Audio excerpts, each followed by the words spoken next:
This is a short one and a fast one that goes right off of the thought process of what if you put a soccer program piggybacked into the academic system?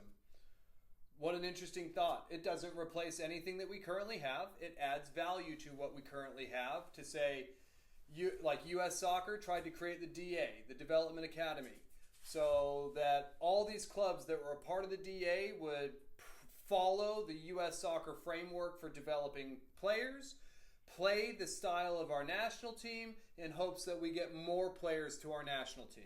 Didn't work out that way, and I don't know that you're going to get that type of a setting from anything in the private sector and in the private club model. Even the MLS model, like if you're a kid that went through the entire academy pathway and now you are getting ready to be signed, it takes a lot for one of those clubs to say, we'll sign this American kid versus that South American player. Like, it takes a lot for a club to do that. Often, they will just go to a country that develops better players and just bring them in. So, again, we're talking national team, American-born players. So if the MLS isn't really supporting them greatly, I'm sure there are a few academies that are, but it doesn't sound like the right. We're playing some low odds of a kid getting through that. However, let's take like a Seattle, for example, just because that's where the national team just played. What if Seattle or USSF soccer or soccer, the National Federation, identified high youth population areas. Number one, the more density of kids, the more competition for these spots. Competition is an important piece of this. So Seattle has been chosen by US Soccer because it's got an education system that can support it with a university on top of it that they would have to get on board. And you would have to figure out, well, why would University of Washington become a U.S. soccer school that's supporting national team talent efforts? One is prestige. Two, I'm sure U.S. Soccer could make it something special for those schools. But let's go back to the foundation and the basic. It would be ultimately I think Montessori schools would be the right approach. They are, in my opinion, the best at developing brains. They provide unique experiences, environment-based, project-based learning, so on and so forth. They do not follow the regurgitate information and follow rules model of our current academic model. They actually challenge the growth of humans a little bit more on purpose, I think, where our academic model is much more about follow the rules, regurgitate what you brought in and get a job and become part of the cog. Like that's kind of how our education model works. So we'd be looking at like Montessori schools and we go, hey, if there are not three or what, that's where it gets into the weeds of how many do you need to support this project. Let's call it 3 Montessori schools that are K through 8. You start there. In your K through 8, you would have 2 elementary school teams. You'd have 1 middle school team. So each school would have 3 soccer teams that would progress them from kindergarten to 8th grade. We would be using the USSF development pathway. We would be leaning on the school system to essentially professionalize our coaches. You can't go to a 40-hour-a-week job, show up at a school, and start teaching a class. We want the same. Teaching is your full-time job. Soccer coaching is a big part of that. So I don't know if it would be like a combo PE teacher, soccer coach. If we have academias that are great soccer coaches, like I found in my short experience with soccer is educators, even if they don't know soccer that well, produce better soccer players than those that played at an extremely high level, including professionally, and are not educators. The educator teaches a kid how to play soccer better than the guy that played soccer for a living. It's just what I've seen as the biggest example. There are outliers, there always are, nothing is ever one way. But if we start with the educator, It's because teaching and kids learning is much different than the model that we currently have in youth soccer. So we would be piggybacking the academic structure. So a kid, instead of showing up at day one of soccer and learning addition, and then second year learning multiplication, and third year learning quantum physics, and fourth year a coach says, I hate all that, we're going to go to subtraction. We don't do school that way, but that's how we do soccer. So it would be, what's the framework for the development of a United States soccer player? Weird, they've already done that work. It's a great starting place. I don't know if it's effective because no one's executing it. I would like to execute it. Take that whatever year old from your 11v11 9v9 grassroots license, put them through our pathway. I think we're going to learn a lot about where it needs to be adjusted, where it can be strengthened, but if no one's using it to its entirety, we don't know if it's effective or not. So you would have the USSF soccer as that soccer class in the school. They go to school all day. They're with their peers all day. They show up at soccer practice. That's really cool. If we don't have the field space, that's where we start going to the big companies and those that are supporting that local economy. Hey, want a tax write-off? Need a foundation to support for your charities? Put a soccer school, put a turf field at every U.S. soccer school, so that all of these kids can go and play soccer on in great environments, and the schools can use them for PE and assemblies and other stuff. And then you would go into, okay, these Montessori schools feed into X high schools. Probably like one or two to start. And again, you would be looking at, well, how do they get games? We would flip the model and say, can we make a more robust academic season? Like, I can spend up to 10 months almost with a high school soccer player as a high school coach. We can only compete in matches for like 2 months of that. I would love to see a bigger season where you're playing home and away legs. You are playing inside your league, outside your league. You've got a league cup. You've got a divisional cup. You've got a state cup. It would be so easy to add the amount of games for kids to really get better at the sport. But let's say that that's not possible. Well, nothing has been taken away. So could you take that high school team, put it into a club, and play up to that oldest player? Freshmen, sophomores, juniors. Well, welcome to the national pool. You're not going to play 33 to 35-year-olds. You're going to play anyone that's good enough. So it's important that you play with different age group kids, different age group people. So that's where it would be baked in, where it'd be kindergarten, first, second, third-ish, fourth, fifth. Then you're into middle school, 6, 7, 8, one team. Then you've got just like high school, you've got you've got 3 teams, but it's all age groups considered as high school age groups. So that would be a really cool change, and it would allow for the academic model to take over our sport training model, or our sport education model. So now you've got a coach that is also an educator. They are hired by that school, so they've got the benefits of you are a teacher.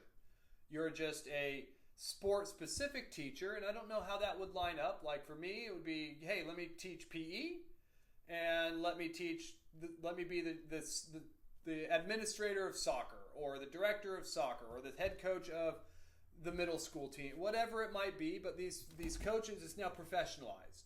There are standards involved. You just take USSF and say, hey, you need to be licensed to have this job. You can't teach without a teaching license. You can coach without a coaching license. You can get a low degree coaching license and have no one ever come and make sure that you're doing what you learned in that license. So it would be an accountability model. I don't know that you can just be a math teacher teaching whatever and just continue on. I think that would create some construct of accountability, and you need to do what we've asked you to do from your coaching requirements. Every coach is taught those age groups. Like USSF has a pathway. We don't know if it works because no one's ever used it to its entirety that I know of. So let's use it. Let's see where it breaks down. Let's see where it holds up. Let's see where we need to change things.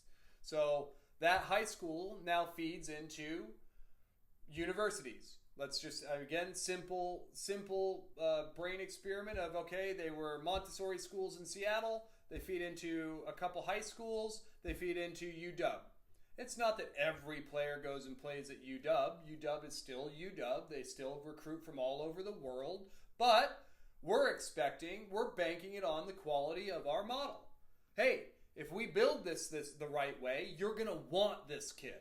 You're not going to have to look at the one-year player using you as a stepping stone from England that says, thank you for everything. I'm now in the system. I will get educated by this country, and I don't have to give anything back.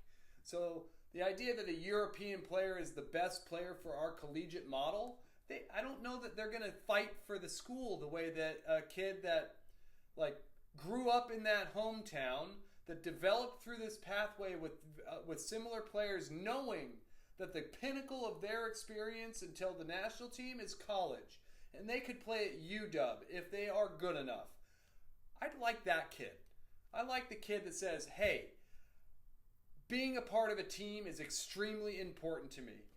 I am a native of this state. It is so important to me and valuable to me to play for that school. I want to be a Husky as the example. I would like that kid. Not the, yeah, whatever, I'm better than most, I'll start for you now, and as soon as I'm unhappy, I'm going to go find something else. The transfer portal is the biggest it's ever been. And kids are being taught not to stick through struggle. It's just the youth model is, you don't like it here, go down the street. If you don't like it there, come back. If you don't like it there, well, their coach just quit, so now there's a new coach over there, go back. Oh, that coach got fired, so now you can find a new coach over there. It's just kind of no rhyme or reason. Kids can just float. And the more unhappy they are, the more they float, and that's just sending them the wrong direction overall. So it's a short one today. This was on my mind, and I went, man, there's actually kind of an evolution of that initial thought. I realized that I just kind of talked about my own experience in youth soccer yesterday. Sure, I ruffled some feathers, but it's nothing personal. So that would be, here it is. That's interesting. Creating a model that is supported or is on the backbone of our academics that allows a kid to go to a school and play for their school, which brings a whole different type of team chemistry, team camaraderie, pride in where they play. All of these things we want in our national team player. We want the teammate. We want people that put in work for each other. We want the pride. We want the pathway. Hey, yes, there's struggle here, but it's on design. It's not by most people, they move all over the place just because they don't know it or not, but there is no rhyme or reason to it. You do have to get lucky. So it's just is anyone doing this a little bit more deliberate? I think that's a subconscious question that most people are asking. That if this is your first kid and you don't come from soccer, you're not going to know what's going on. So there's the proposition. It doesn't take away any of our clubs. It doesn't put pressure on any colleges. It doesn't say you need to now take kids that you don't want. It's all the same. We're just banking on our ability to develop players if we build the right environment. And I think the right environment is the academic environment, and we piggyback soccer on it. Those players will be taken care of much differently. They will follow the USSF pathway. They will have coaches that can teach them everything that is required through that age. And these kids are learning the sport at a different level than anyone else. So if you are a U.S. soccer school and you're in the collegiate environment, you know you're going to get 2 or 3 a year coming to your school that will absolutely help you do what you want to do in winning a conference and winning a national title. Those players now got scholarships. They are not in debt from their college experience. They got college educations. That's what we value, student athlete. We don't value the athlete model. We don't care if you're dumb.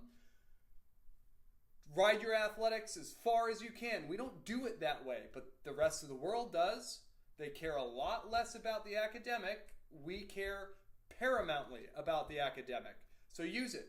Use the academic model. Use the student athlete model. And let's add quality to it. Let's add a step by step approach to teach kids, to hold coaches accountable, to make coaching professional, to create job competition for coaches. You're going to want to coach at that middle school. They pay more than any club that you're going to find. And it's one job, not 5 jobs. You get a coach. You get to teach those kids. But if you can't cut it, we're going to find a new one. And it creates that type of a market where, hey, you've got to teach these kids how to play this sport. The framework is there. We know how to educate kids for them to learn. Right now, it's not the model. We are not building environments to ensure kids learn the sport. It would look a lot different if we did.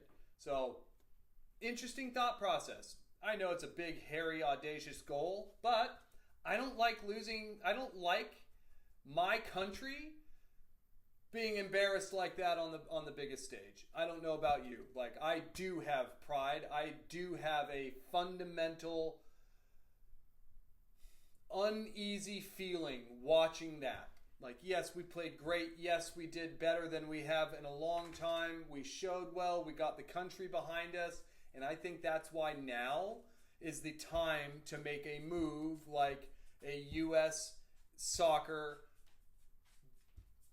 school pathway, where U.S. soccer is supporting K through 8 Montessori or something similar. Those kids feed into high schools. Those high schools feed into certain universities. Our national team program is pulling from those universities. Of course, they still run the ID camps. Of course, they're hunting all over the country. But again, I think if we build a proper education model, we're going to get the players that we want. And we don't need a full country to do that. We need big metro areas with lots of kids where we can draw and say, these kids are now going to this Montessori school and we're going to keep an eye on them. There is their coach. They are this license. They understand this window of that development model and they teach it. We've got games to support it. We've got training to support it.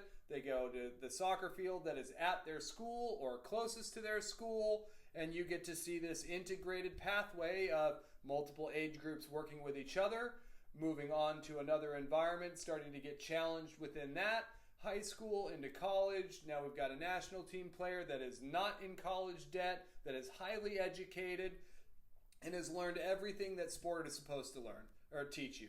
How to work hard, how to suffer, how to deal with struggle, how to face adversity, how to show up on time, how to be a good teammate, how to be a good opponent, how to take care of your facilities.